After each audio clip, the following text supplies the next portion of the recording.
Hey, welcome back.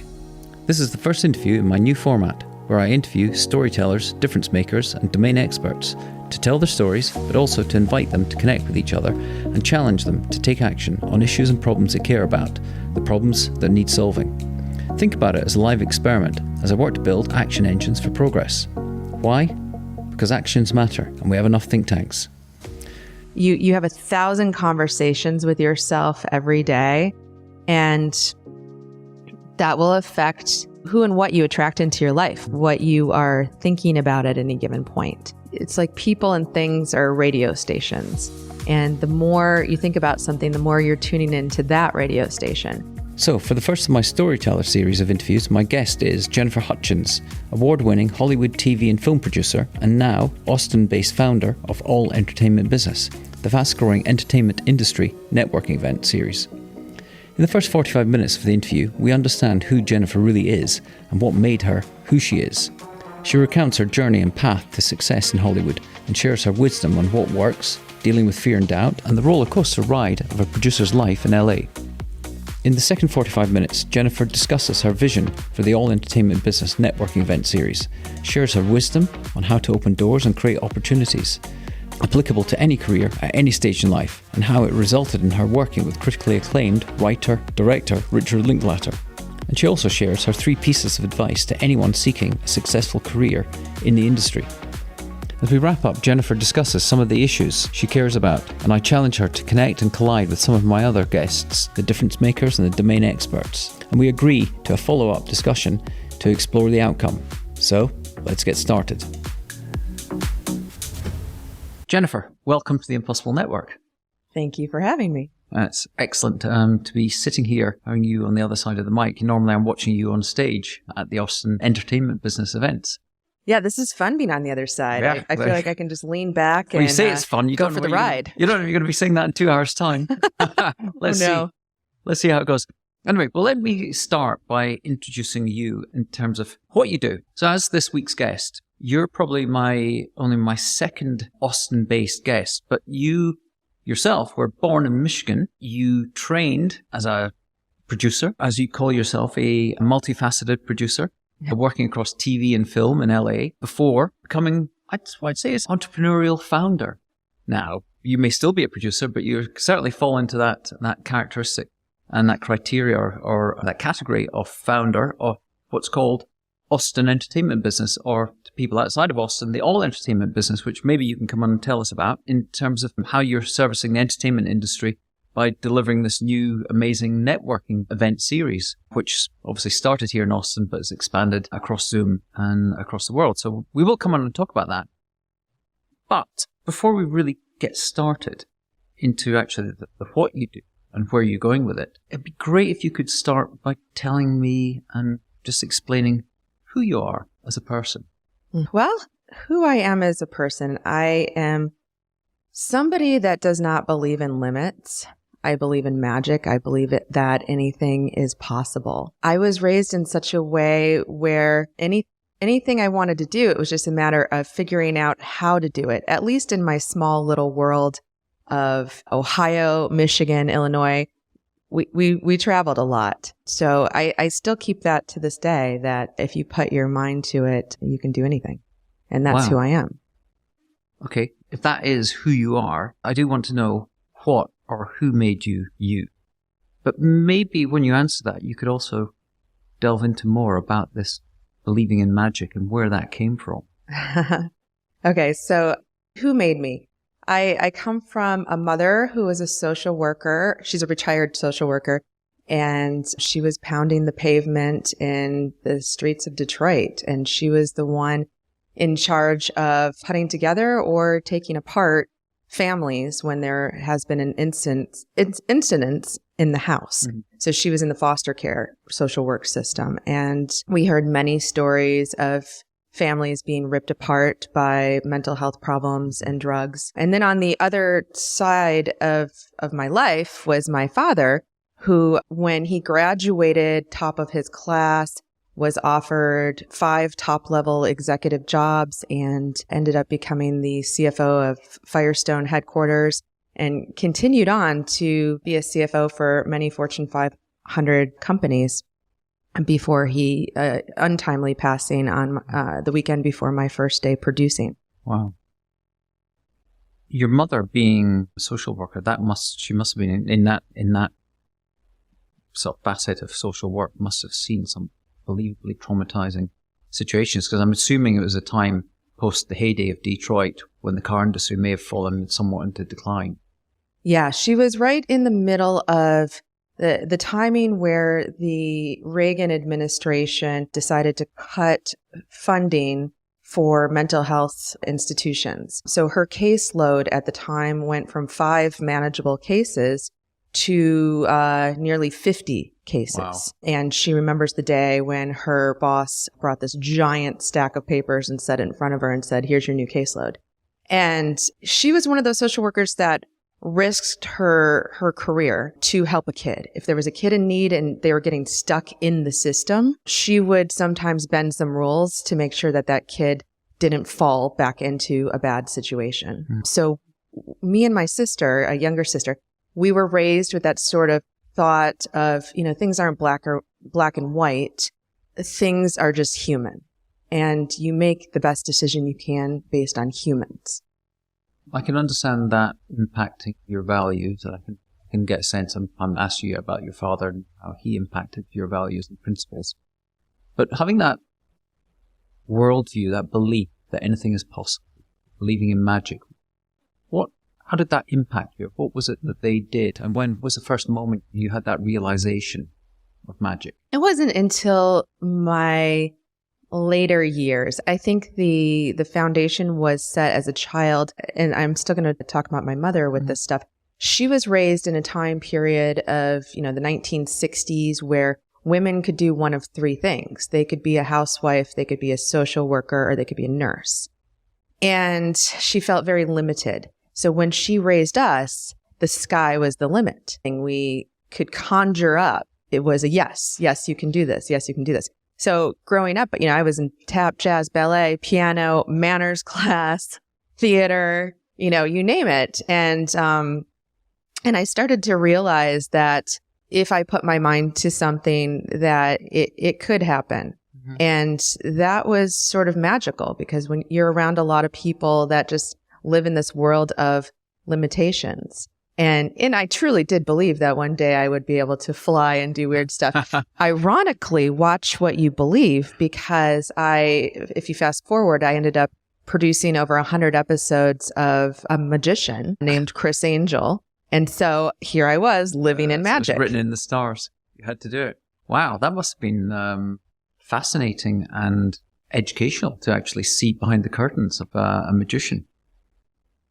Yeah, it sort of lends an interesting perspective to life about audiences or masses of people and how easy it is to manipulate masses of people. There's a lot of similarities between magic and politics. Mm-hmm. I was also a journalist who worked in politics right out of college. And so it was very easy for me to compare the two. And it also must be very interesting to then take that and apply it to your role as a producer, knowing you're in the entertainment business as well, to actually the impact you can have on people by applying those skills. Oh, 100%. The biggest misleading quote that I think our society has used is "sticks and stones may hurt my bones, but words will never hurt me." So misleading. The power of the word is everything. It's religion, it's politics, it's story. I mean, our culture and everything is based off of words. We fall in love because of words. We hate because of words. Be careful with your words because they are powerful. I used to work at an agency in London called DDB, and Sarah Watson, one of the junior planners, has gone on to be a very successful chairman of BBH, another very successful agency. She's transformed recently to become a career coach, and Sarah posted on LinkedIn, I need to write something about this because I thought it was fascinating. In her first year as a career coach, she gave her insights and lessons for the years. And she said, the one thing that jumped out to me, she said, don't underestimate the power of words. Words are code. And when you think about it, it's almost like the code that infuses us with either belief, positive, or negativity. And it's interesting when you say that, because I'd never thought about that, because I've heard someone recently talk about sticks and stones will break my bones, but the power was never hurt. The reality is the people that can deflect those words have a power, because the words are code, and words can have that level of impact on an individual's psyche, their belief system. To have that protective cape is a superpower. Yeah. In theory. So I think it's interesting that we really do not. And I know a lot of career coaches and mentors talk about be careful of the words you use. Oh, 100%. Because as the more you use, it does have a subliminal effect on your psyche and the people around you. Yeah. Yeah. I mean, we all know when we were surrounded by people. I had a boss, remain nameless. It's another story. He had this term, lovely way of simplifying life. And he said, there's two types of people in the world, radiators and drains. And that's true. Some people do radiate and other people drain you. And it's through the words that they use. So. Yeah. I mean, a perfect example is you're not recording this podcast right. Or, and how does that make you feel when I say that? So like defensive? Exactly. Yeah. Or I could say, oh, I know that you are such an expert at doing podcasts and that you're going to hit the record button at some point, right? Yeah, I know. It's completely different. Completely different. Yeah. I'm just pointing out that, It's fascinating. Yeah. Okay, then. So you talked about your mother. I can assume from everything you've said that you were in an environment of optimism and possibility. What role did your father play in the creation of you? So my father, very kind, very sweet, but, oversaw $1 billion budget, was flying in and out of town to meet with clients from within. He was at Firestone for the majority of my young life, and we moved a lot because of it. Always within Michigan. We started in Akron, which was the headquarters. Akron, Ohio. Oh, yeah. It was sort of the capital of tires. Here's Firestone, and right across the street from his office, you were staring at the Goodyear building. And there was a lot of the tire mansions all leading their way downtown Akron. So at some point, he started flying back and forth to Tokyo.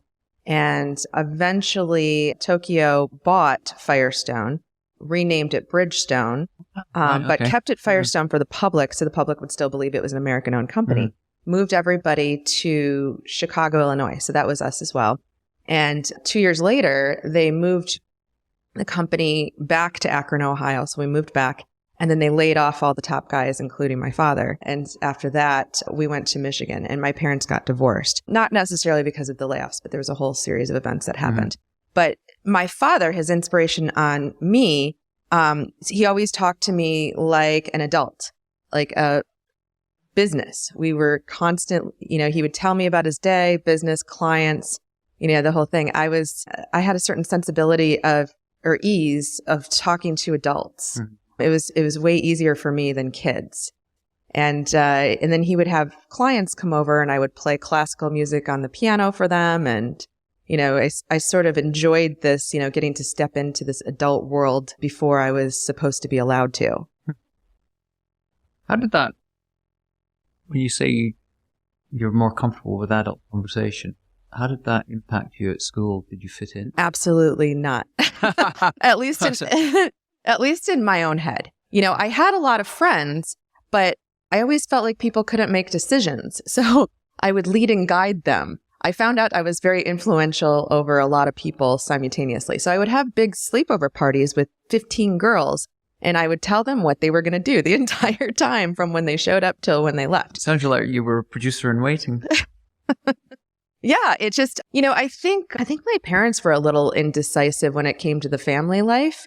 And I just always stepped into the role of making decisions. I was just like when people sit there in the room and they go, well, what do you want to do? I don't know. What do you want to do? I don't know. It would drive me crazy. And I'm like, let's just go to Quaker Square and get a giant cookie and then we'll have dinner afterwards. Sound good? Great. Let's go. Snap of the fingers and done. Okay. And what about your sister? You mentioned you had a younger sister. Was she'd follow? So my sister got a little bit into the creative arts for a minute, but she became a scholar really quickly. So whatever I did, she did it way better. So when I graduated high school, I graduated with, I think, a 3.4. She graduated with a 4.2, with 4 in the US standards being the highest you can go. So I don't know how she did a 4.2. I graduated a 4-year degree in college in 3 years, and she did it in 2.5, both with honors. Classic sibling rivalry, really, isn't it? Yeah, so we sort of had this thing. But then she really followed in my father's footsteps. So she is a CFO of a big department for Abbott Medical. Okay. So that really worked out during the pandemic because we could have endless supply of COVID tests. As you were talking about fitting in at school, it made me think I interviewed a woman called Emily Oberman, who runs a design agency called Pentagram. They do all the idents for Saturday Night Live for years. And she described herself as a beautiful weirdo, that she didn't really fit in because her parents had such an impact on her design sensibilities and her view of the world. It was always out of step with the people that she was around.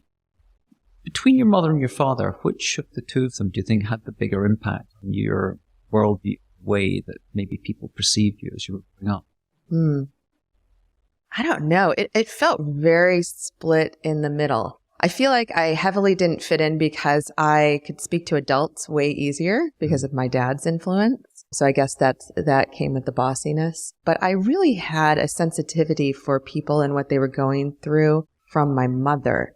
And, I would recognize if somebody was being picked on, and I would make it purposeful to talk to them or say, how is your day going? Or do you want to, participate in this group activity with me in the class, so that they didn't feel left out. I never felt like I had to work hard to be a part of any group. I could just kind of float in and out. And at the same time, I felt like an outsider to all the groups because I just really had a hard time with small talk. I wasn't interested in gossiping and, just talking about how's the weather. So I didn't feel like I had a lot to say.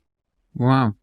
Wouldn't be a very good Brit. That's all we talk about, the weather. So it sounds like there, as you're describing it, there's a yin and yang, a balance between empathy that was infused by your mother's characteristics and decisiveness from your father, and direction, assertiveness.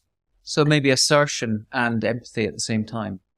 Yeah. And which makes for sort of a weird person because it's setting you up to be an empathetic CFO or CEO.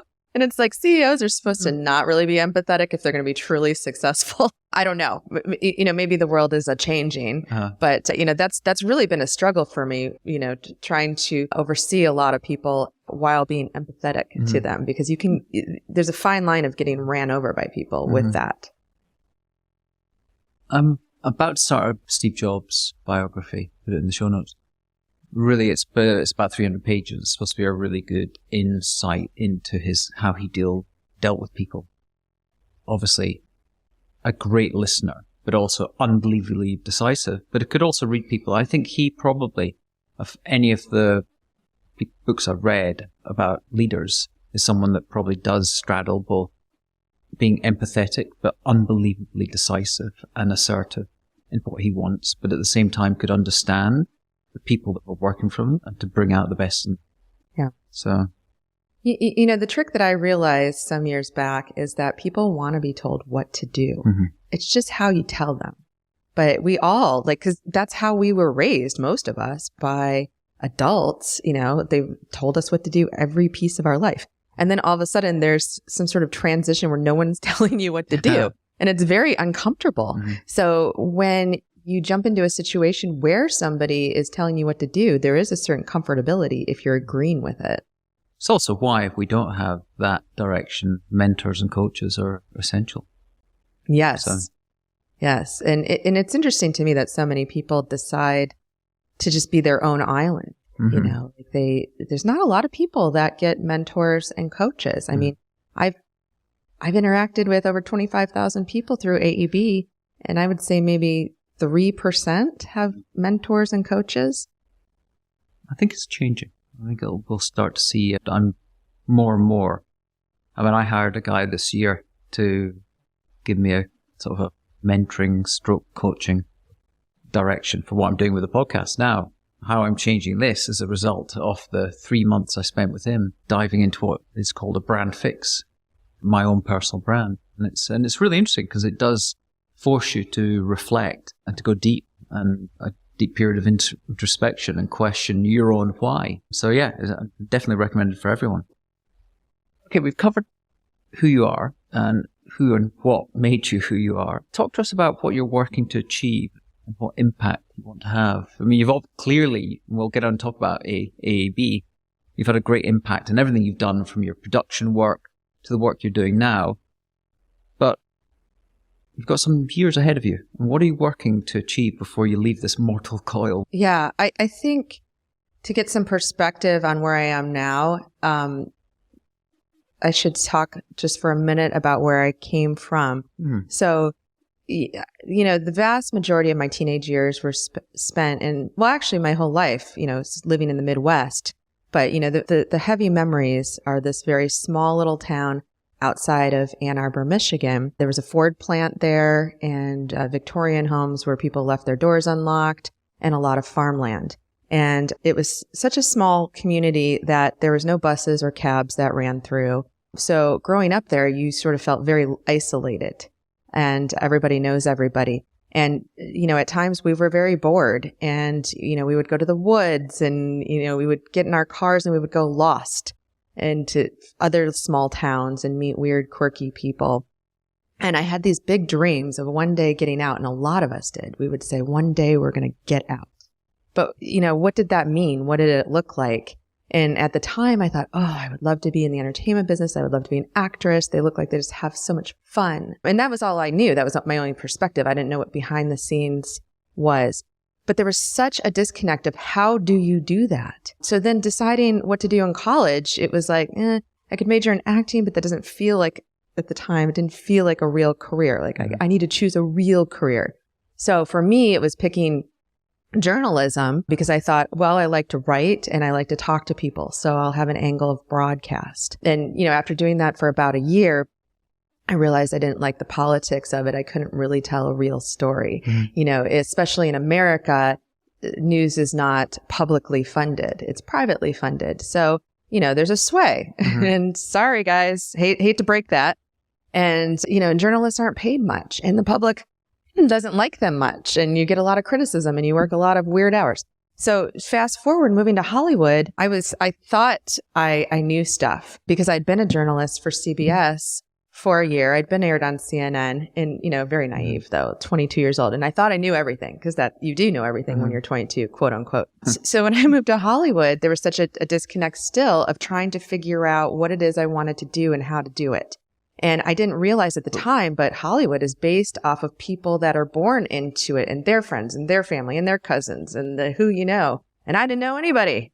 But hang on a second. So what made you move from journalism? What was the trigger that took you to Hollywood? I was spending so much time and effort, and it didn't really feel like I could tell a real story that was going to truly help people. You know, we were getting press releases from all over the place, and we would cover those. And I'm like, but they wrote a press release. They've already wrote our story for us in a way. You know, we really felt more like puppets, and that was not a place I wanted to be. So I thought, if I'm going to tell fake stories, I'll go tell fake stories in Hollywood. Do you remember when you were at school and growing up, before you went to college, university, was storytelling something that resonated with you? Oh, yeah. Growing up in a small town, quirkiest people you've ever met. I didn't know that we were quirky until I started telling my stories in Hollywood, but Hollywood was shocked and amazed by my quirky little town stories. You know, times where we're like, yeah, my friend had a junker car, and so we decided to go out in the middle of the country and jump a jump bridge in the car. And luckily we survived. And they were like, what? And I literally got a job producing a car show starring Adam Carolla by telling that story. They're like, wow. Oh, you must know cars. You're a car expert. I'm like, sure. Yeah. Sounds like the Dukes of Hazzard. Yeah. No, part of my biography that I do write is that, you know, I grew up in a small town, Dukes of Hazzard style. Wow. Okay. So that led you to Hollywood, and then to your journey towards Austin entertainment business, and why you're here in Austin, not in LA.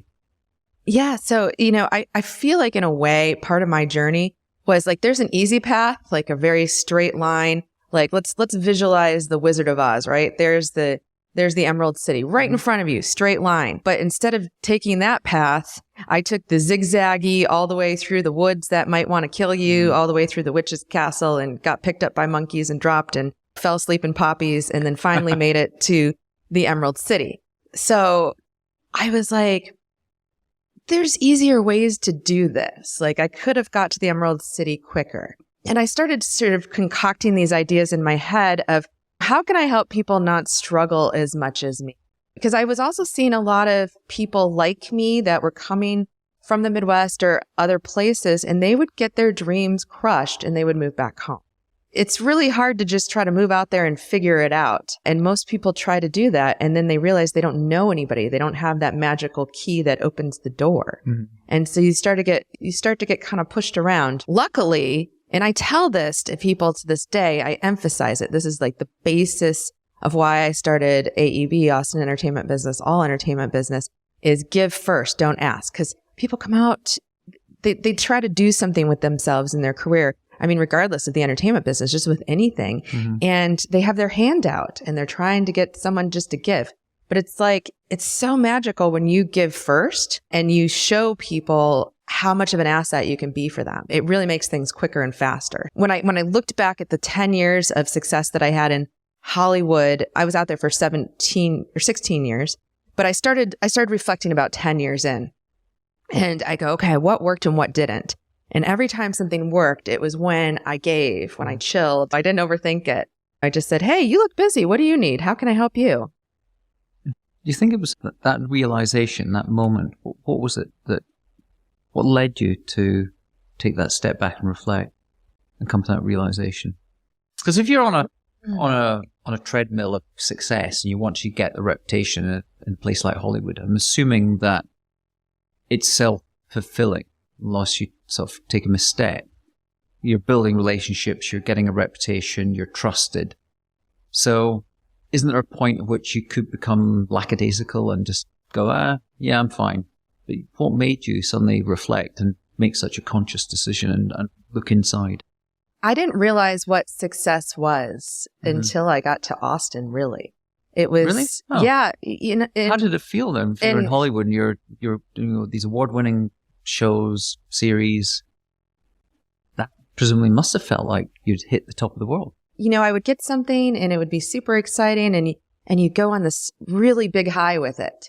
And you're with your team, you're with the actors, you're with everybody, and then it ends. And then you go, oh crap, I don't have a job. My bills are still coming in, and instantly my thoughts would go to that. And then I would, I would network. I'd be going to coffee. I'd be going to networking events. I would be sending out a million emails, resumes, and then bam, okay, I'd get the next one. Mm-hmm. Great. And I would just laser focus in that. Okay, I'm writing, I'm producing, I'm casting, I'm directing. And you're just living in the moment, and everybody's becoming your family, and you're go, go, go. And then all of a sudden that ends and you're like, oh, I was so busy. I didn't set up the next thing. It's a cliche, but it's a roller coaster ride. Yeah. And there were so many times where I just lived in fear that I didn't even sit down to watch the premiere of most of my shows because I was already too busy looking ahead on what's next. So because, rent is high, expectations are high. Everywhere you look, somebody's doing better than you.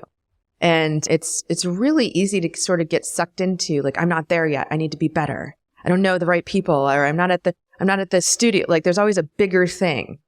At one point I was pulling up in my 545i BMW, but then the Lamborghini pulls up next to me. Yeah. You're just like, Okay. All right. So in that roller coaster ride that was Hollywood and the production life that you were leading, what was it that triggered the departure, the move to Austin at a time, arguably, before Austin really became the it place to go and live? Yeah. I had spent 16 years in Hollywood, and let me back up. Actually, it was a few years before my departure. I was in a really bad car accident. We were going 80 miles per hour on the freeway. And in a Lamborghini? No. Well, it's funny because we were going to go skiing, and I was actually going to ski for the first time since I was 15. And I had made the joke, okay, I can finally go skiing now because I have insurance in case I break something. And I'm sitting in the back seat of the car. Well, when I got into the car, this girl who I had just met, who was the girlfriend of the driver of the car, like they were, they'd been dating. And then my boyfriend was in the other seat. She said to me, aren't you going to put on your seatbelt? Like right when I sat down in the back seat. And I thought, geez, like, give me a second, lady. And I kind of didn't put on my seatbelt purposely just to kind of be like, nope, I'm a rebel. So she annoyed me right off the bat. So then we're in the carpool lane going about 80 miles per hour or so. And I'm texting with this guy that I'd worked with forever on the Magic series. And he was texting me saying, there's another Magic series that Spike has picked up. Do you want to do it? I'm like, oh, wow. Can I do some more Magic? And I was like, okay, all right, I'll do this. Tell the person to give me a call, make me an offer. And as soon as I hit send, bam, we were sideswiped and we were going so fast. On the freeway. Yeah. We were going so fast that it projected us into a wall. And then swiped on a freeway. Well, it was like a car was trying to pass other cars, maybe going like 120 or something. And they just came straight in. Yeah. So they hit us and then they kept going and we started flipping front over end again and again and again and again. And it was weird because everything just went in slow motion at that point. And do you remember it? Yeah. Oh, perfectly. And every time we hit the ground, I could hear everybody go, oh, and then it would go again. And I started thinking like on flip 2, like we are flipping. I could die. This is weird. And I hope I don't die. It was just very small, short thoughts. And then we finally landed after flipping about 5 or 6 times and on the tires, luckily. And we sort of like looked around. What sort of car was it? It was a small SUV. We sort of looked around at each other and said, we don't even know where we are on the freeway. Like, we need to get out.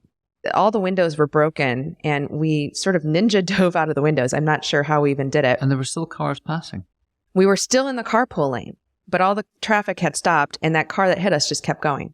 And then I realized my cell phone was in the car. I dove back in to get it, dove back out. And then after a while of us just standing there looking at each other, we realized nobody was stopping to help us. We didn't know if anybody had called 911. And so I called 911 because you weren't wearing a seatbelt. How did you? I know. And the girl next to me, her face was all bloody. And I was really concerned about her. I think I might have even kicked her while we were flipping. I don't know how it be, So I called the ambulance and it finally came and they put me and her in the back of the ambulance and they assessed that the 2 guys in the front were fine. And then we got to the hospital and they ended up releasing her and then revealing to me that they thought my neck might be broken and definitely all my ribs were broken. So then I was laying in the emergency room of Compton Watts. My boyfriend, who I at that point had been with for 10 years, as soon as they gave me morphine, he said, well, you're about to go to La La Land. I'm going to go get some sleep so I can handle things in the morning. So he left me by myself in the emergency room of Compton Watts. And as I was given morphine and I didn't know. People that don't know Compton Watts. What? It's one of, they make rap songs about how hardcore. When you're talking about straight out of Compton. Straight out of Compton. That's the yeah. I in mean, Compton. So to set a visual, the guy next to me had been stabbed 6 times with a box cutter by his wife and, lots of gunshot wounds and stuff like that. I remember being more concerned about my backpack, like wanting to know where it was. I'm like, where's my backpack? As I was laying there and they were not allowing me to move. So my boyfriend of 10 years leaves. They had just told me I couldn't move, but they hadn't told me anything beyond that. And then they take me up to, the room where I was going to stay. So I'm by myself at this point. I'd been laying there for an hour with something beeping, but I didn't have anybody with me to go get a nurse. And it was at that moment on morphine that I started thinking about, who do I really have? I've been in LA for 15 years and who do I really even have to call? The one person who is supposed to be the person I have has now just left me. So I get up to the room and it's revealed to me that my neck is broken in 2 spots and I could potentially be paralyzed. So you were sitting in a waiting room with a broken neck? No, I was laying in sort of like the ER, where they're just split by the drapes or whatever. Yeah. So, now I've got a broken neck. And ribs. And ribs. And I could I could potentially be paralyzed. So I spent 24 hours not knowing, but I was on morphine, so I wasn't too sad. I was kind of laughing at fluffy kittens. That's very strange medication. And the next day it's revealed to me, okay, it looks like you're going to heal fine. You can move your legs. Great. You can go home. So I started kind of reassessing my life at this point. Mind you, I had texted that guy when we were in the car. So 2 weeks later, I show up to his office to do some pre-production for that show I had agreed to do. And he goes, "What the fuck just happened?" He goes, I didn't get a memo. Why do you look like a gimp?" And I'm like, "Oh yeah, I forgot to tell you what happened right after I texted you." Yeah, I said, "Look, I can go to Vegas. I can produce this show. I just can't look left or right." And he said, "Okay." But yeah, I went and produced that show. I got back from Vegas, broke up with that guy, and then moved into my own place for the first time in years and just started having hope for life, but I didn't know what life was anymore. And I had one good friend, so I moved in with her and then started dating.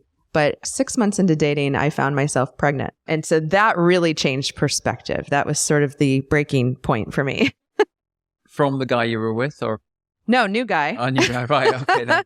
Yeah, this is how producers end up having kids, because we focus so much on our career that the personal life just goes to shit. So if you're going to have a kid, it's sometimes by accident, which is my story. Not how I would have written it when I was a child, but that's how the story got written. Well, it does sound magical, so it goes with the script. So, Austin, you make a decision. So here I am, a single producer who's pregnant. At the time, I'm working at Dr. Phil, and it was not my favorite place to work. That's it. Yeah, that's a daytime talk show. I'm like, how did I end up in daytime talk show, first off? Secondly, really different entertainment culture there. It's very heavy on female, which you think would make it great, but the top is not too friendly, and I think that bleeds down. And there's this sort of culture of very vicious, just yucky to be around people there. So I was working sometimes, 22-hour days, driving home in tears, sleeping for an hour and coming back. And this is while I was pregnant and while I was breastfeeding. Oh, wow. And I thought, okay, something's got to give. I've just ended up at the worst place I could imagine. It's not a good sense of life. And, and then I started really reflecting on the past, 16 years. And I thought, I've had a really fun journey, but I've also been on the road a lot. I very rarely get jobs that keep me in LA, which, I don't have very well established relationships, nor is it's sort of hard to establish relationships in LA because everybody sort of lives that same thing. They're always traveling out of town and stuff. So I started seeing signs that were, go to Austin, go to Austin. So I didn't tell you this part, but my family had slowly relocated to Austin. So my sister got she was working at Ford in the corporate side, and she got a job at Dell and got relocated to Austin. So my parents were like, or my stepdad and my mom were like, why do we need to be in Michigan anymore? One daughter's in California, one is in Texas. So Texas won the real estate decision and they moved out to Austin. So now I'm going back and forth for all the holidays. I was seeing Austin start to grow and change. It was a cool place to be. So this was what, around 2016? No, when my sister moved here to Austin, it was about 2010. Yeah. Maybe even very different city then. Maybe even earlier. Yeah. And so now that I had the little one, I started seeing all these sort of signs, go to Austin, just random commercials or billboards or just things were shouting Austin at me. And I remember sort of laughing like, okay, I get the message, because at this time I thought I for sure had a guardian angel because I had survived that crazy car accident. And that was like the third time that I had survived death, by the way. There's like 2 other stories before then. And so I was like, I for sure have this awesome guardian angel with a sense of humor. And so when I started seeing the signs for Austin, I started laughing out loud and saying, okay, I get it. Move to Austin, but there's no jobs in the entertainment business in Austin. And I swear to you, I'm not kidding. That day, I got an email from the Producers Guild, and I've been a member of the Producers Guild since 2005. And it said, hiring producers in Austin for a TV series. And I laughed. I'm like, you got to be kidding me.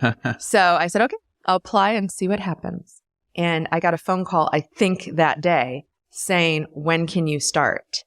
Amazing. And so that was it. So within a week, things were packed up. And 2 weeks later, I was in Austin. And I thought, it's a 6-month contract. Well, I'll try out Austin. If it doesn't, after the 6 months, then I'll probably go back to LA. I didn't think there was a huge entertainment footprint, but boy, was I wrong. Okay, so you made that leap out of your comfort zone into the unknown, albeit with a bit of a safety blanket of having your parents and your sister here, but with a small child. What was it that led you then to make a decision not to go back to the familiar? What was it inside you that then triggered that desire to really take a leap into the unknown with AAB? Yeah. Well, what I saw out in Austin was some pretty well-trained folks. There was a lot of people that had come from LA or New York or London, and they'd been on some pretty substantial things, mixed with some people that had always been in Texas, but they'd been lucky enough to be on some pro shows. There was always some sort of series or big film that was coming through Austin. And Austin really has been lucky to have been the entertainment business was really sparked, by Richard Linkletter and Robert Rodriguez, who have been very loyal to Texas and filmed a majority of their movies out here. So a lot of the crew had worked on big things. So there was a new sort of entertainment business that was exciting to me, new in my mind. It sort of had this mix between Michigan and California. California with I know what the hell I'm doing, but I'm a nice person who doesn't want to waste your time, and let's go have some barbecue. And I liked that. I could see that there was a potential to have more of a life, because before, when I lived in LA, my life was the entertainment business. If you said, who are you? That's all I was.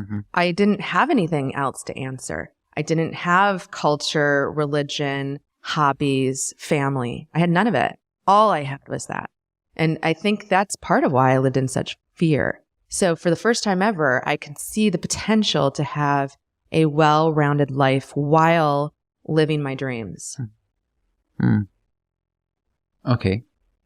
But what triggered the thought? What was the genesis of that idea to create a network, to actually sort of give back, create something? So when the TV series ended, it was scary, and I didn't know many locals in Austin, and people had jobs and stayed with them. They were more full-timers at production companies. People weren't jumping around as much.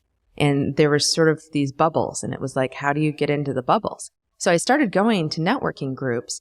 And to be honest, I got a little devastated because the networking groups was a lot of people talking about how there weren't many jobs and there wasn't an abundance.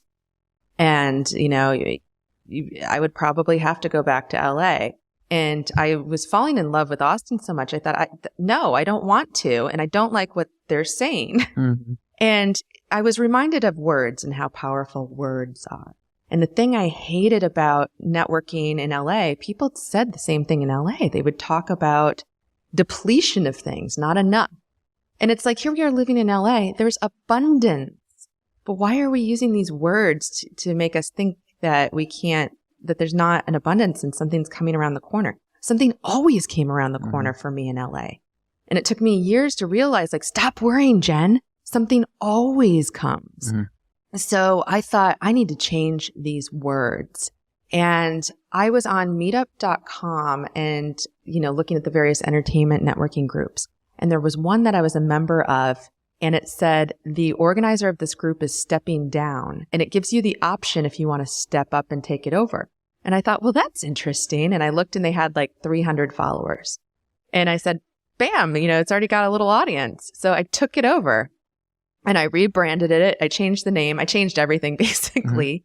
And I was going to call it Hollywood Helper. And I was talking to my mentor from LA, a guy named Michael Blum. And he said, that's a horrible name. You moved to Austin and you're going to call something Hollywood Helper? Just call it what it is. It's Austin Entertainment Business. And I'm like, that's boring. He's like, just say what it is. I'm like, okay, you're right. I'm just going to say what it is. And he was absolutely right. That's what it was. Like Austin Entertainment Business. Anybody that's in the entertainment business, let's get together. And so I found somebody that knew somebody at a venue, and they put me in contact with them, and I was able to work out a trade out sort of thing where they would give me the space and I would bring in a crowd who would buy drinks, on sort of a dead night. And so the first night for AEB, I strategically got a guest speaker that had a very huge database of people. And I said, okay, invite everybody. We want to fill the room. So I put word out and on Meetup and through his database and, just social media marketing. And about 100 people showed up. And I had me and my sister at the door signing people in with pencils. I don't know, were we stuck in the 1980s or something? Like why we were doing that makes no sense.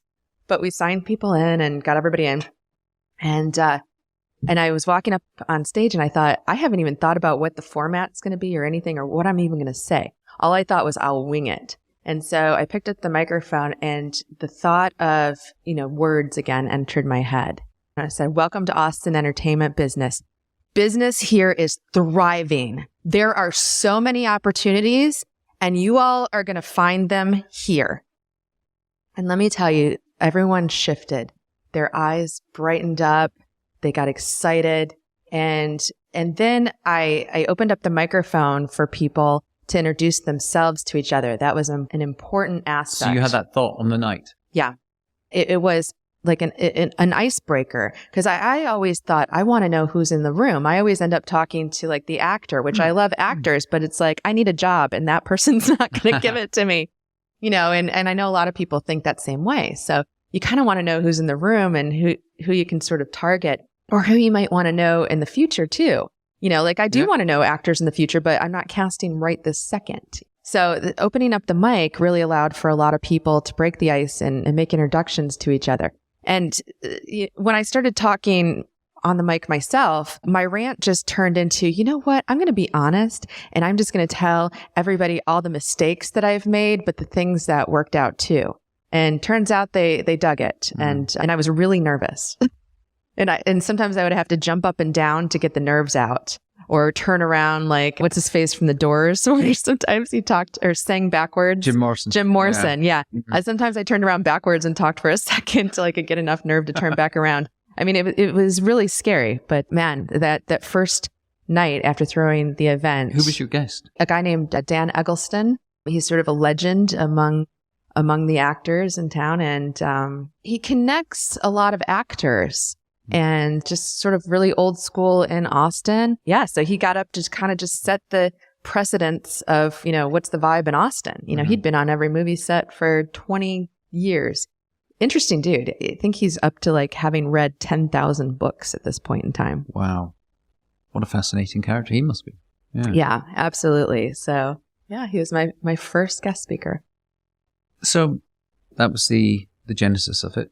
Talk about how it's evolved and how you had to pivot during COVID. Yeah. So basically the idea behind it was I wanted to know who the players were in town and how Austin works. And I felt like a lot of other people did too. And so I strategically invited guest speakers that would share that advice with us. And it seemed to work. I mean, every time I had an event once a month, over 100 people or more would show up and to hear that person speak. And, as a producer, there's a trick that I did where I always had a still photographer and I gave him instructions of, I don't want to see posy photos. I want to see people like really like shaking hands, connecting with each other and, just really having a good time. And those are the photos that I put out to people after the event. Don't tell me, show me. Is a really important thing. And I think that helped build the audience. So when the pandemic happened, I think I had already built an outreach of over 10,000 in Austin and around the Texas area. Around Texas. Yeah. I'd had like the heads of every production company in town. I'd had the film commissioner. Doing the events once a month. Mm-hmm. So when the pandemic happened, I had switched the venue to be at the W Hotel. So the W Hotel hosted us for a couple of years. And it sort of felt like I was singing the song, like moving on up. And people really dug it. The first event I threw there, something like 300 people showed up. I mean, it was just insanity. And but at that point, you had the format nailed of doing the intro to the guest, the initial networking, and then giving the mic to people to talk about themselves and their needs and their what. Yeah. So the format is me opening up the night, talking to a guest speaker, opening the mic for people to introduce themselves in 30 seconds or less. And if they're struggling, I will chime in to help them because I'm trying to help. There's so many people that when they're working a room, they'll just say like, "Hi, I'm Joe. I'm an actor." And that's forgettable. I've already forgot. And so I try to help people. Hey, I just finished a Broadway play. I'm an expert tap dancer. I'm about to move into a horror movie because I was cast for my great scream. Just give me some details that I can start to unfold and want to ask you more questions. So that's the advice that I started giving to people on the mic. Or somebody would say, I'm a triple threat and I sing. And I'd say, great, sing right now. And, 8 out of 10 times they would do it. And you could see their energy shift afterwards because they had just overcome something big time. They just sung in front of an audience, So people started walking up to me at these events. Actually, from day one, they were like, "Oh my God, thank you so much for this. Like, I really needed this." They needed to feel inspired connection and positive. I mean, this business is hard enough, let alone you don't want people telling you there's no jobs and there's a lack of. No, there's not a lack of. There's people working. I don't want to hear that shit. I want to hear there's lots of jobs and there's abundance.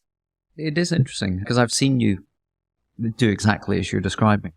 And you're applying, I'm starting to see this trend in terms of the power of words and the power of storytelling. What I think you're instilling in people who are clearly talented in their own lane of the entertainment business, whether it's acting, producing, editing, tap dancing, singing, how to tell their stories in a powerful, emotive, individualistic way. And I think that's what people are probably, even if they're just in the audience observing, they start to see that. You're drawing that out of people, encouraging them to express themselves in their own unique way. So I think it's a really interesting sort of unique characteristic of the event that you've developed, and it's almost like its own DNA. Yeah. I basically created the event I wanted. For years in Hollywood, I was like, why are events not like this? Or why are they not like that? Or why are they not like this? And then finally, all of those ideas formed AEB. This is the event I want, and thanks for coming too. So when that cataclysmic sort of moment happened in 2020 and the hotels went, we're in lockdown, where everyone's in lockdown, what was your thought at that point? Do you think, okay, there's going to be a hiatus of a couple of months?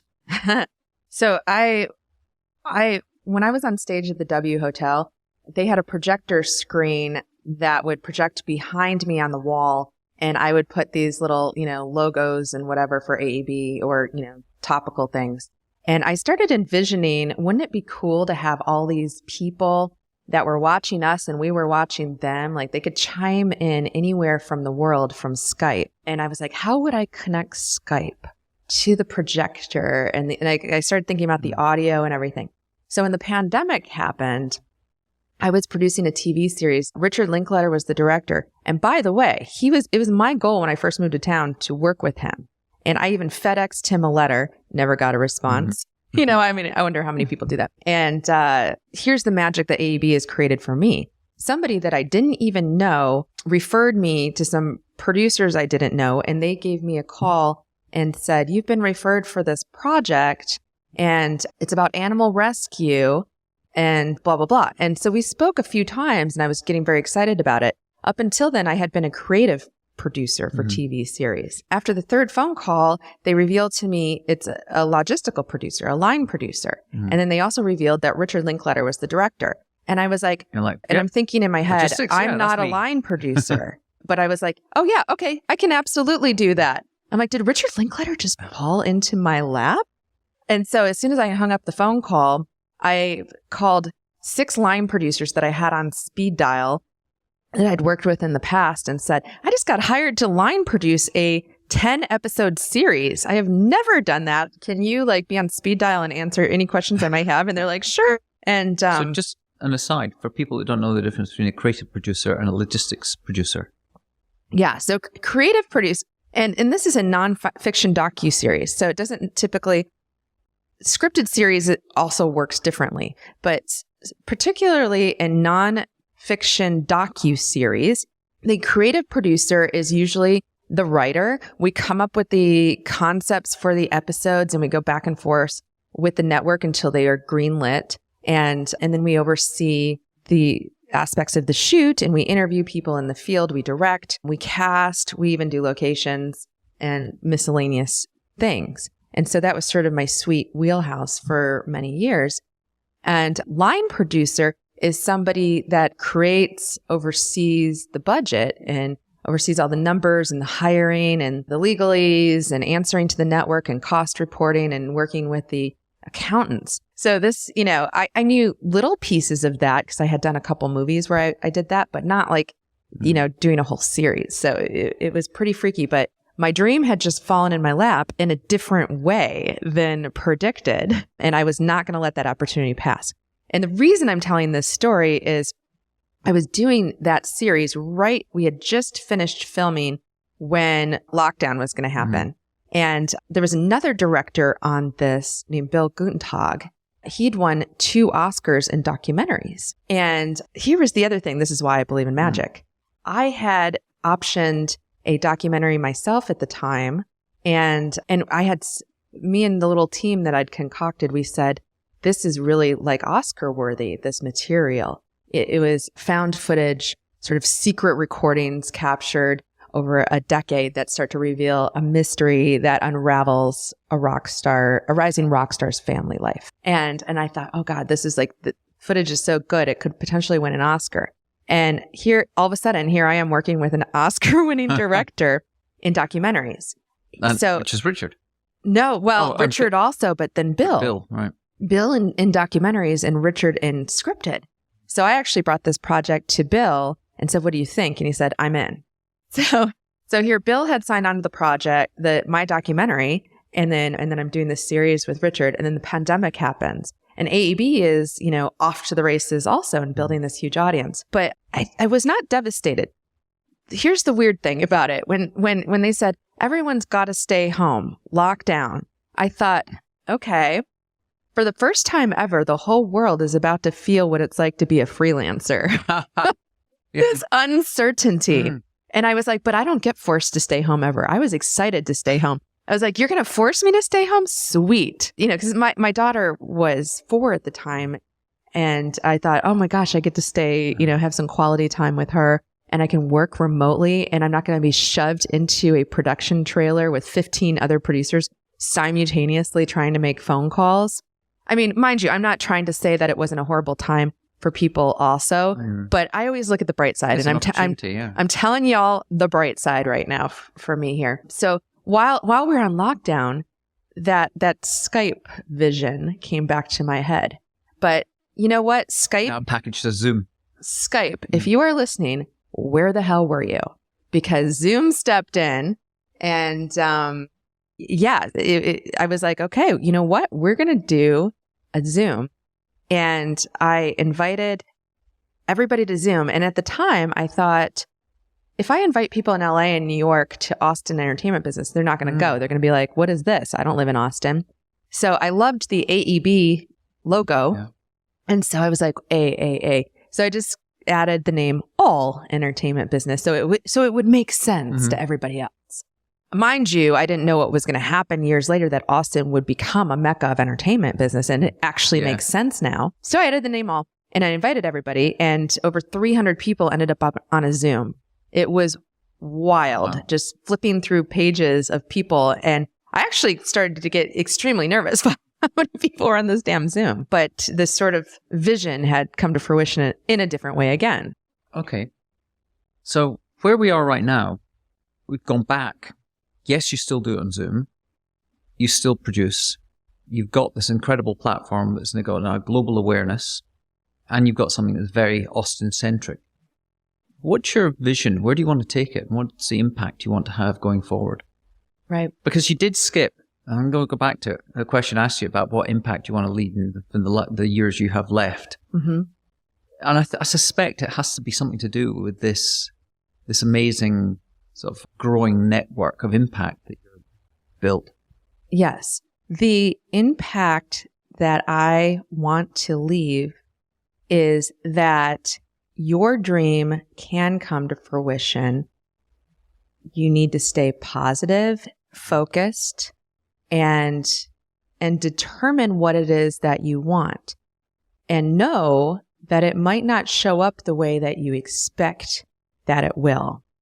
And my mission is to create environments that will allow people to thrive with that ideal and connect with each other and grow. I feel like there is a very underserved population of struggling artists that get let down, and it's very hard for them because they're struggling to pay the bills while also be a creative. And it's easy to get devastated and leave the business altogether because the big guys like to stomp down the little guys.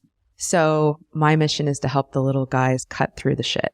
Regardless of location. Yeah, because we need the and little theys, he's, she's, whatever term we want to use. We need new voices in the entertainment business. And I want to help create those new voices. I don't want them to get devastated. They deserve a place here at the table too.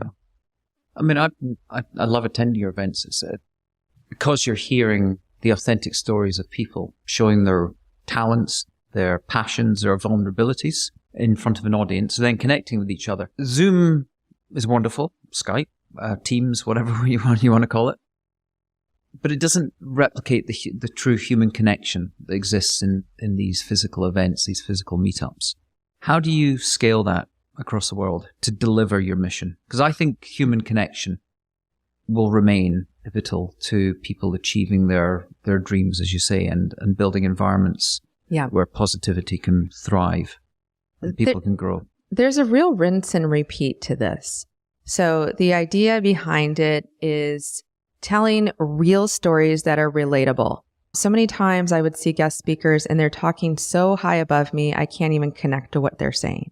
So I really push to get the real stories that doesn't matter what you do in the room, even if you're not in the entertainment business. I want there to be a connection with the story that you're hearing from the person. So this is sort of the rinse and repeatable advice, a positivity, a icebreaker, open mic, and then just, non-threatening networking. The last event I told everybody, I said, guess what? This is not a networking event. Just find out people's stories. Because I think people think if you use the word networking that they need to go, hey, I'm so-and-so. What do you do? What do you do? And it's just so impersonal rather than just, connecting. It's also why I find it much more when I ask this first question is, who are you? Because you go to an event like that, the natural inclination is to say, oh, what do you do? That therefore defines you. Oh, I work in advertising. I am an engineer. Well, no, who are you? Yeah. And that's the great thing, as you say, when you're telling your story, it's about who you are and where you come from, what you believe in and what your ambitions are and your hopes and your fears and all these things. Yeah. But I'm going to come back. So where do you take it? Where do you take it next? Where's it going to be in 2030? Yeah. So the idea is that it's got a rinse and repeat format, and we can start doing this in other major cities in the US and then globally. So London, Edinburgh. Yeah. London, Edinburgh, LA, New York. I say that Atlanta. because Edinburgh's building a big entertainment scene around studios outside Edinburgh. It's right for it. Yeah. If we can rinse and repeat this format And then we find that runs each group in each city that, sort of is the head logistics, on microphone person. And that will be the hard part. So at some point there will be some traveling and identifying those people. But ideally, that's what we do. We have a new Jen in Edinburgh and in London and New York, LA. It's very exciting. Yeah. Wow. Well, if there's any people listening and people in my network that are keen to get involved, they'd certainly know where to reach out and connect with you. I'll put your details in the show notes. Yeah, that would be amazing. So, and I always tell people at these events that there's abundance, there's jobs. AEB will eventually be a huge employer of jobs. I started with volunteers. I pay my volunteers now. Everybody that you see at those events is paid. And so we are growing. I want them to have the option to have full-time jobs out of this if they want it. It strikes me that there's an opportunity here as a business, besides the power of the network itself, of what the AEB becomes over the next 10, 15 years. You look at the representation groups, the likes of the talent agencies of the William Morris, Endeavour, creative artists. This could be an alternative. It could be a disruptor to their models, presumably. Potentially, yeah. I mean, I think we need disruptors, though. We need people to be discovered in all areas where they don't necessarily have access to those agents. I was just watching the Lizzo documentary, and she was saying she went to all the agencies to get big girls to be her dancers, and they weren't represented. And so she had to go all throughout the U.S. and find them herself. So it's, AEB is part of that discovery of finding that underrepresented talent and connecting them with Hollywood. That's another component we didn't talk about, but half of my Zooms also are people from Hollywood that I am connecting purposely into the AEB so that they will notice and realize. And a lot of people have gotten signed and optioned and all kinds of things through the group, which is amazing. Man, it's very exciting. Creativity and curiosity. I've talked to many guests in the past about the power of curiosity. People just don't really think about it and about nurturing it necessarily. But clearly, your upbringing has been part of your nurturing has led to you being a curious and creative person. Can we go back and can you reflect on a moment when you occurred to you that these characteristics were something that you had that maybe other people didn't have in the same capacity? I think it was just instilled in me that I don't necessarily take what somebody says to be the end all, all of things. And I've heard so many stories through that small town culture I grew up in and my mother and politics and whatever to be able to read in between the lines. And there was something inspiring about figuring out the real story. And I don't know if it's because I also love puzzles and checkers and, games, that stories to me feel like a puzzle too, that I'm always trying to figure out, what actually is the real story here. Because I see you talking, but I'm not sure that I'm getting the whole story. So I don't know. I've just always been very curious to why things are the way they are. And especially after being influenced by magic, and I produced a lot of ghost stories at one point, and then, the politics. I realized that there's way more below the surface, and in just mind manipulation, in spirituality, beliefs, the power of belief, the art of manipulation, all of that stuff. I don't know. It's just fascinating to me. What do you think your natural sort of gifts or talents or superpowers are? My natural gift or superpower is if I find something that I like or want to do, I have the ability to take it from nothing and get it all the way to the end. And there's one story that there's a million stories I haven't shared, but there's one that I want to share. And this relates back to being influenced by my mother being a social worker, is that through AEB, the networking group that I founded, a guy was attending the group for about a year.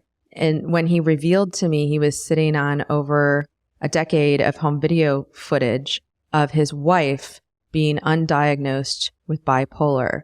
And she went from normality as seen through the home video footage to complete depression and mania. And he had put it to get all the footage together amateurly and believed that he had a documentary.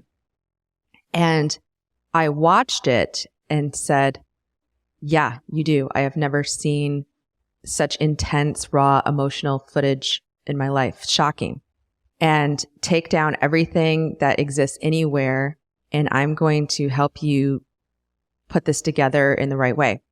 And from there, I was able to raise money and got a 2-time Oscar-winning director attached to it, a Grammy-winning composer. Michelle Trachtenberg did the voiceover, and the project is repped by Gersh. And that was just something that, came out of AEB. But the superpower is I wanted to do it.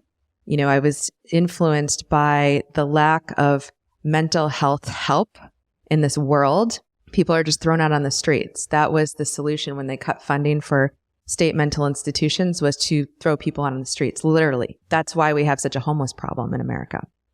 And when I saw this, I saw the bigger mission statement globally. If we can affect one person or more, here's a look at what happened to one family because they weren't able to get help. Do you want this to happen to your family? No.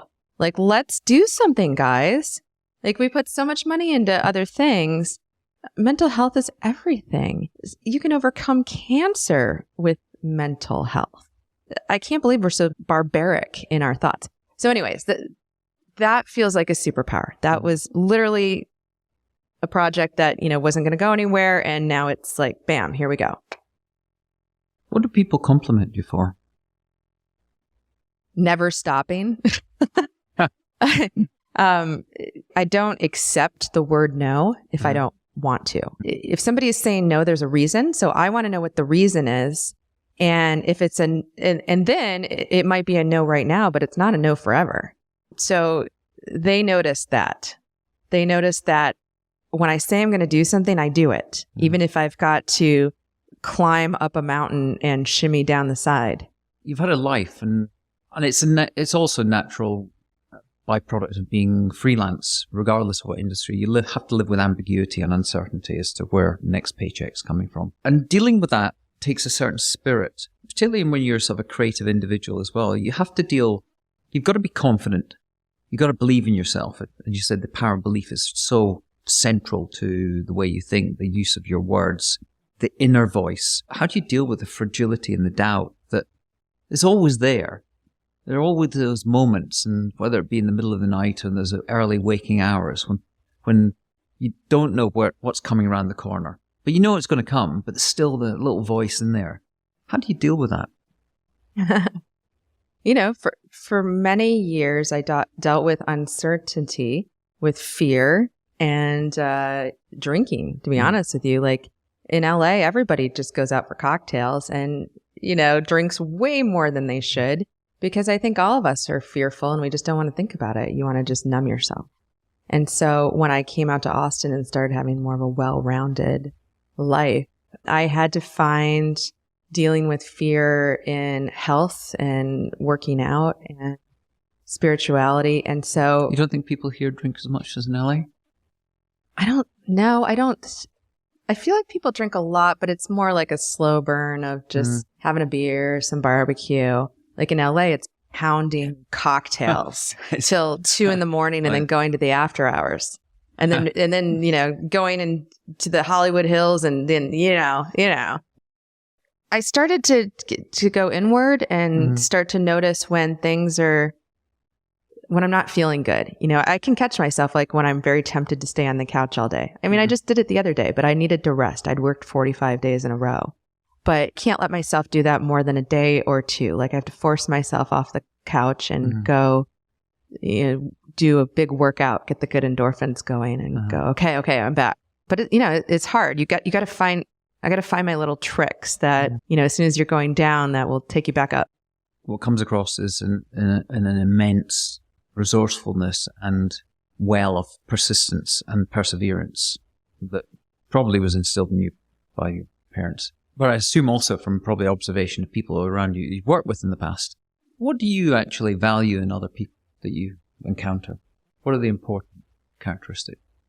The important characteristics of people that I value are people that live up to their word. They do what they say they're going to do. That's everything. Dependability, motivation, inspiration for life, goals. I don't want to be the smartest person in the room. I want to be inspired by the people I spend time with. I want to feel like they're pulling me forward. For so many years, the people I have been around have been the opposite of that. Well, I was going to say, it doesn't sound, when you say those words, this description doesn't seem to be LA or the perception of Hollywood. Yeah. As an outsider, what it's... Yeah, I mean, it's easy to surround yourself by people that are less than you or that pull you down because it feels good to be the smartest person in the room. And then you don't realize you're being pulled down, down, down. And that was my life for 15 years. And it's not till recently that I had to start letting some people go and finding new friends and associates. And I have a new rule. No matter how desperate I am for money, I refuse to take something if the company culture is not good, if it has a bad reputation. I mean, the old me I would take anything, anytime. So your Dr. Phil lesson just lasted. Yeah. It's not worth it. It was affecting my mental health, my physical health, my everything. Every piece of pie of me was affected by it, and I just won't do it anymore. You had this wonderful end of year holiday event where you had some great industry luminaries and sort of inspiring speakers, both on Zoom and in person, where you asked them to share 5 pieces of advice. I'm going to throw it back at you. What are your 5 pieces? Or not 5, maybe 3. What would you offer? Yeah. My 5 pieces of advice. Identify what it is that makes you smile and that feels like fun for your career. And then write it down. Think about it every day and start to figure out how you're going to get there. Just do one little baby step at a time and tell everybody. Scream it at the top of your lungs what this is that you're going to. Life is too short to fuck around with stuff like that. Secondly, create a circle for yourself. If you imagine a pie with a bunch of slices in it, one is career, one is family and friends, one is health and activities, one is free time, one is vacation time and, being a kid. I don't know how many that's adding up to. Have all your little slices of pie and make sure you give attention to each one so that when one of them gets broken or stale, you've got all the rest of them to hold you up. And lastly, I would say your words are everything, but especially the ones that you use on yourself. And every time you say, I'm not good enough, or I'm a klutz, or I don't have enough time, catch yourself and change your words. I am going to make time, and I'm working on my schedule right now, and I am good enough. I am looking for a mentor who's going to help. I'm going to take another class. Just turn everything around to positive words that you tell yourself, and you'll start catching yourself, and eventually those negative words we tell ourselves are gone. Do you think daily affirmations matter? Absolutely, 100%. You have 1,000 conversations with yourself every day, and that will affect who and what you attract into your life, what you are thinking about at any given point. It's like people and things are radio stations. And the more you think about something, the more you're tuning into that radio station. So if you're thinking debt, like even if you're saying, I want to get out of debt, the word debt is there. So you're tuning into the debt radio station. Let's change the word. I want to attract abundance. Guess what? Now you're tuning into the abundance radio station. I think I've been updating the Impossible Network website to sort of reflect where I'm taking it.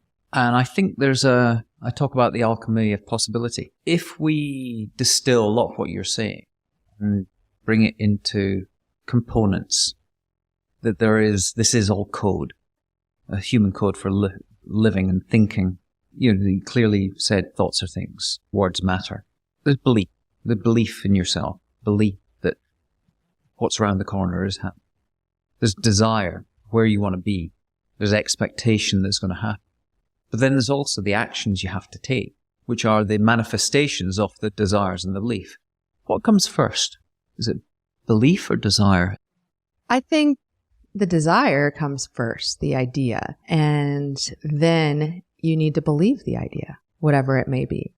So many people have ideas that they don't believe.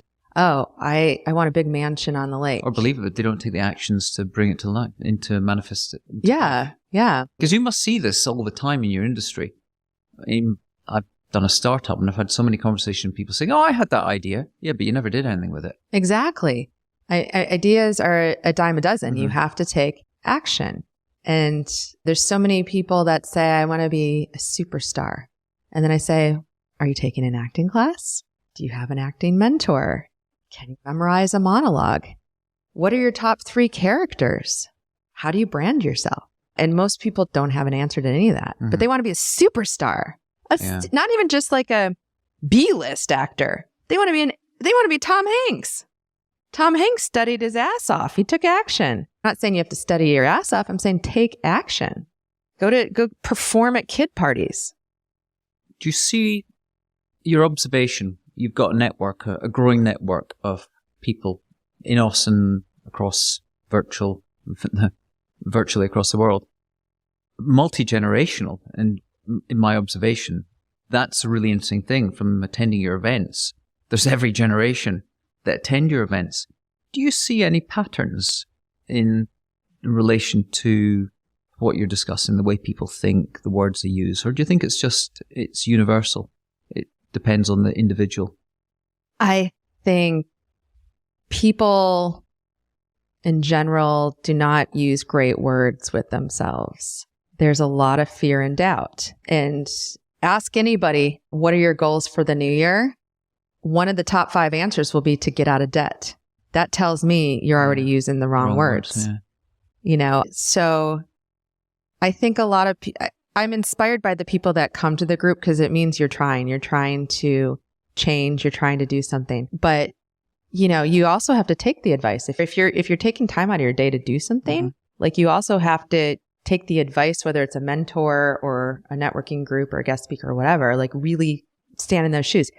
Every time I throw the group, I say the best way to get into this industry is to give help to somebody that's already made it. Do you know that maybe 1 or 2 people in the 20,000 people that have shown up in 6 years have offered help to me?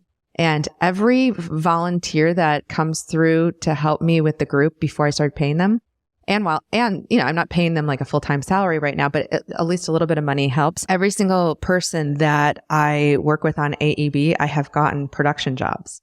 And we talk about that too. So people in the audience even know that happens. And they still don't. And then they will email me after the event and say, I'm really trying to get into the industry. Will you meet for coffee? And I'm like, I just told you how to do this. Now you want me to drive to you and sit there for an hour and have coffee so you can pick my brain that I've worked very hard on manufacturing over the past 15 years. And then I get to drive home 3 hours out of my day and you're not taking my advice. So why do I want to sit there for an hour for you to not take my advice again? Brilliant. I wonder why. I wonder if it's maybe the reality is that although they are taking that step to attend the event, the reality that's biting inside them is that doubt and uncertainty and the negative voice going, what have I got to offer her? Yeah, potentially.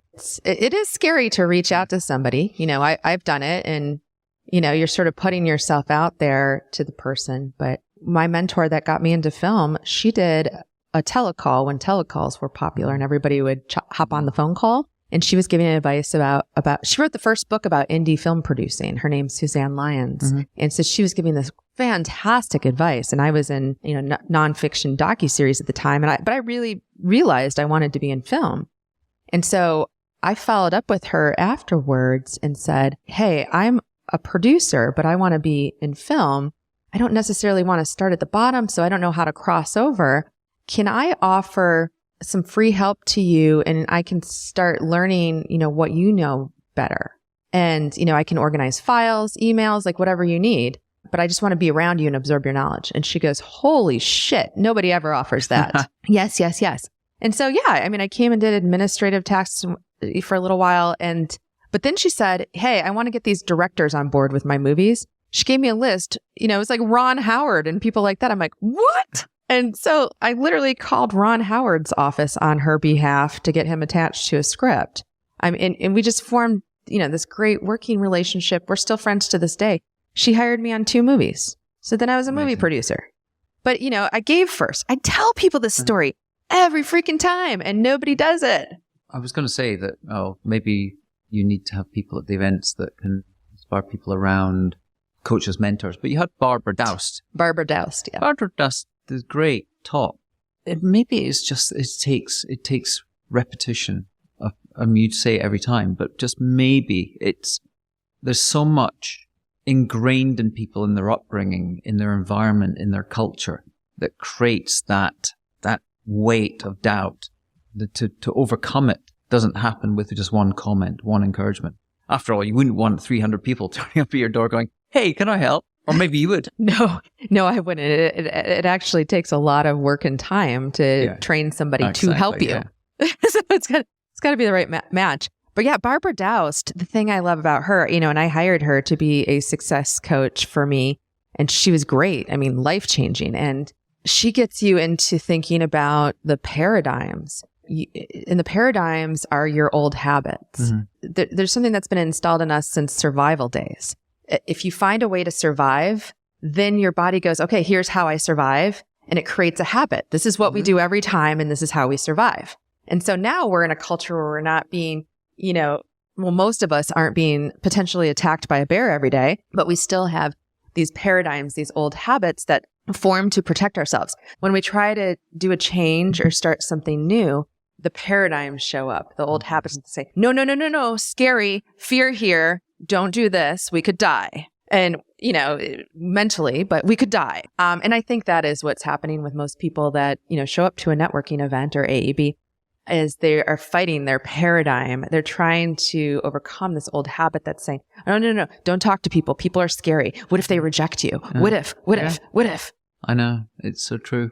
I've had said this to so many people that, obviously they're the extroverts that will always go out, but most people I think have got a certain introverted side. But there is a sense of, I've got my drink, I've got my phone, which is the worst possible thing to have at a networking event, your phone, because everyone's heads are down. But it is that, part reason I started this podcast was around the power of serendipity. And you just never know who that person is that's standing next to you.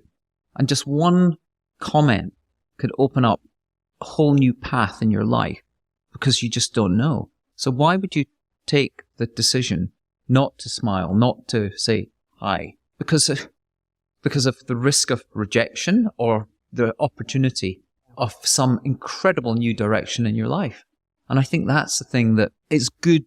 What you're doing is you're nurturing a mental approach to networking that I would think is maybe having some synergistic effect when they go to other events, and people will be more likely to reach out and to talk. I think you're chipping away. I just don't think it's going to happen overnight. I think the natural inclination is to hold the phone and the drink and the head down rather than the head up and the smile. Yeah. But I think it's good. I think it's a byproduct of what you're doing. It is having impact. The world's clearly changing at the moment. We have countless issues. We have a media maelstrom of negative in the news cycle surrounding us. Yet there's so many great things happening in the world and what the impact people are having, and the stories that are counter to what we're often reading in the news cycle. If you could take a step back and say you've got this built great network, what would you like to see change in the world? What would be the change you'd like to see occur in the world as a result of what you're doing with AEB? I would like to see people transition to stop complaining and expecting that other people are going to fix their problems, the world problems, and shift their mind to, what can I do? What is the one little thing I can do? Even if it is just connecting with their own family or their own friends, or, I'm so sick of people blaming other people. And I think that's a big part of our problems. I would really love, and I think there's a lot of people that are shifting into this where, they take action in a positive way. I think so many people think that their little thing isn't going to make a difference. But if everybody does a little thing, that's a big thing. Do you think that's what's happening, what we're seeing with the unraveling of the global economy? We're going to see a return to local focus and local responsibility and a belief in that we can have small changes make a big impact when it happens at scale, at a local level.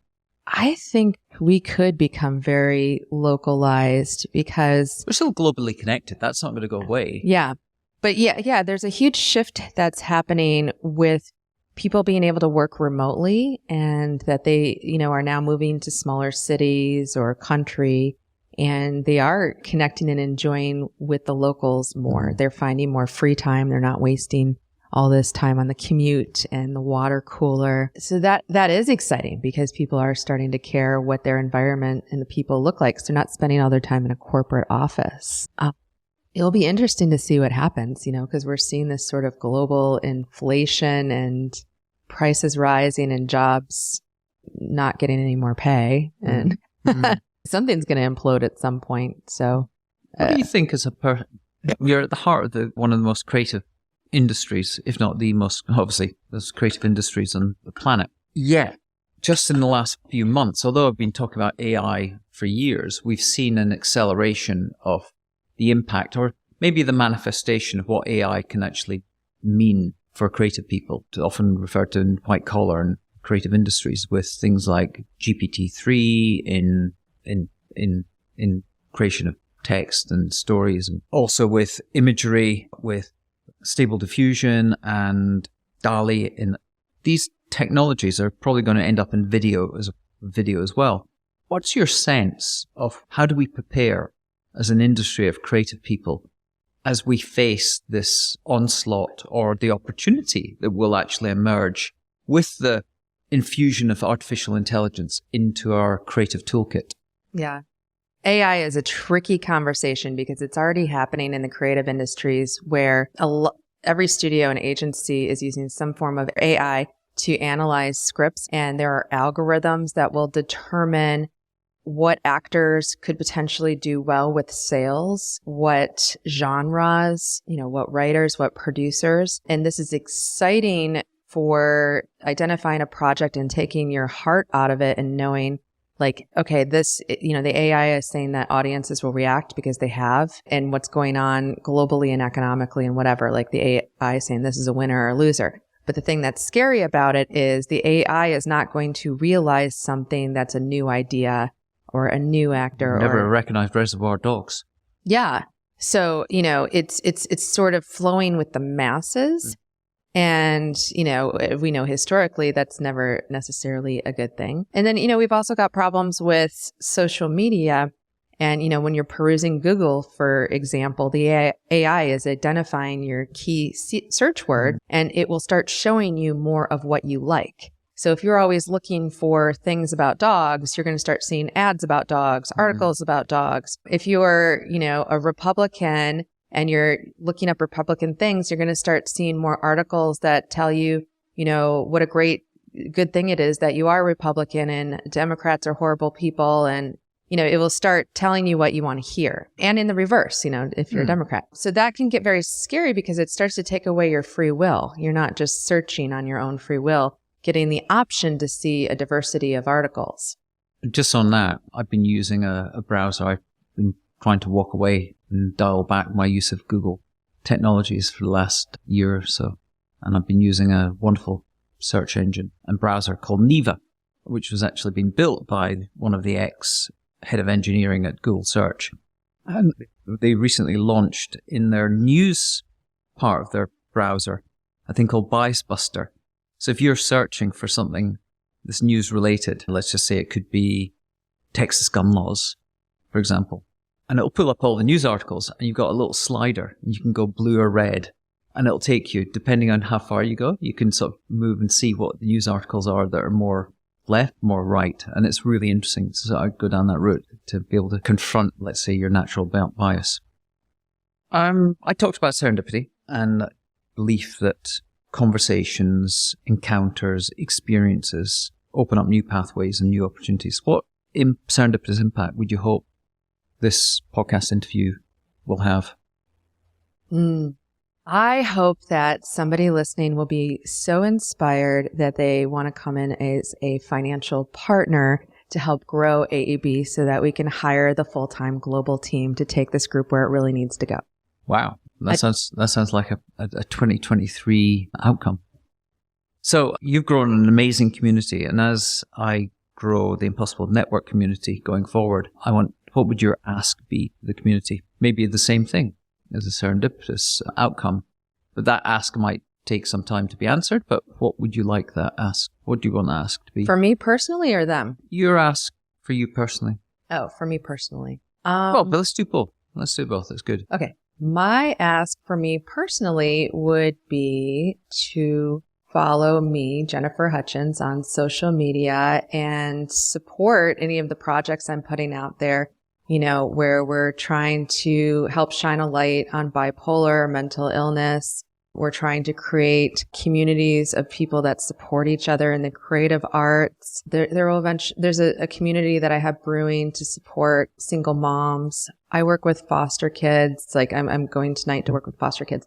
So I would say if you could follow the Jennifer Hutchins social media, and I'll give you the link that links to everything, whether you're Instagram or Facebook or whatever, and I'll put stuff out on there. You need to connect with one of my other guests, Courtney Rennick. She has a psychotherapy practice in New York, Rennick Associates, and deals with specifically adoptive families and foster care for children and families.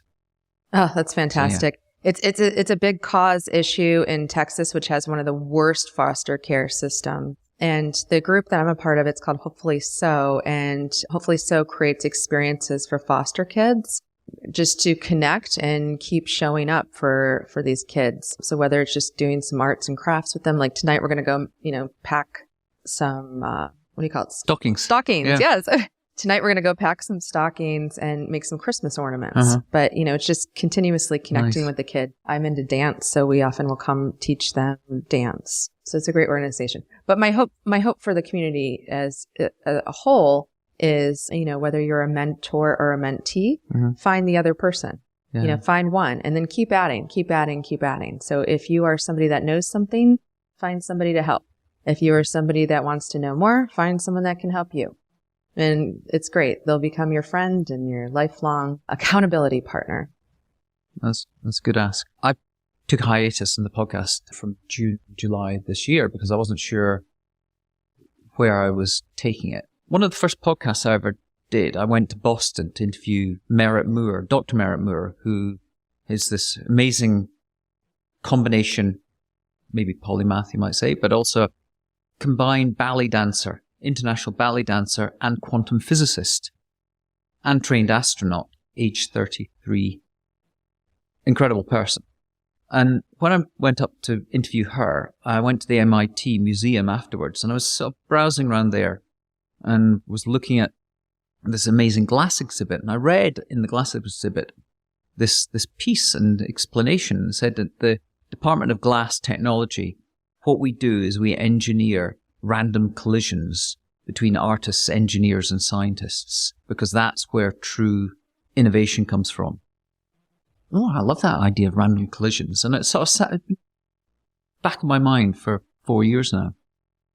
So when I went through this coaching, mentoring sort of process, this thing came back to me. I thought, collisions, that's what I want to do. So rather than just interviewing individuals and waiting for that person to tell me who to interview next, and building this amazing network, which has been, I'm going, what if I could actually engineer random collisions? So what if I could say, right, Jennifer, you need to speak to Courtney. Let's see what random collision leads to. So that's what I'm intending to do. So I'm challenged to you is, if I suggest you connect with someone, would you be willing to? A quantum physicist ballerina? Done. Yes. It might be that, but it might be someone else. It could be one of the others. Yes, 100%. You have had some of the most intriguing guest speakers, and I'm honored to even be a part of that. So I challenge you with a good time on that one. That sounds fantastic to meet one of your guest speakers. Well, it's not just meeting. I want you to take action, because we've talked about desire and belief.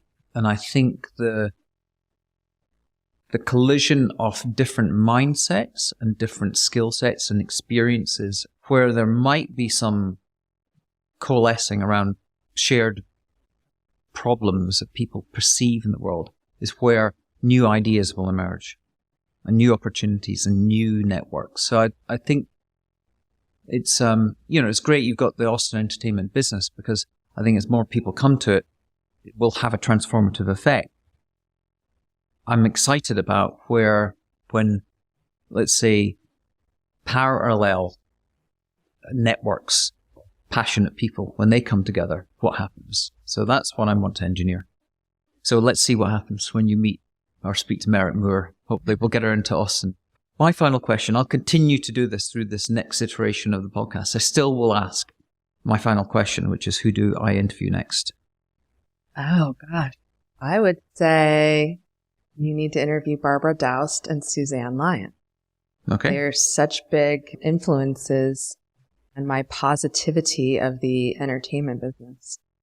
Perfect. Okay. Well, it's been a fascinating, meandering, in-depth conversation around discovering the real Jennifer Hutchins, the who you are, and not just what you do, which I knew before. And it's been inspirational, and I hope it's inspirational to the people that hear this, and that people reach out to you, answer your ask, and that you find that financial partner to support you in growing the network. Yes, thank you. And I guess we'll change that word to, I'm so excited for that financial partner that's coming into play this year. Yes, definitely excited for that financial partner. And maybe I can sort of think of some as well. See, it's not just waiting for it. It's maybe how can we push a few people in our networks in the right direction. Love it. Cool. Okay. Well, have a wonderful holiday and look forward to further conversations down the line. All right.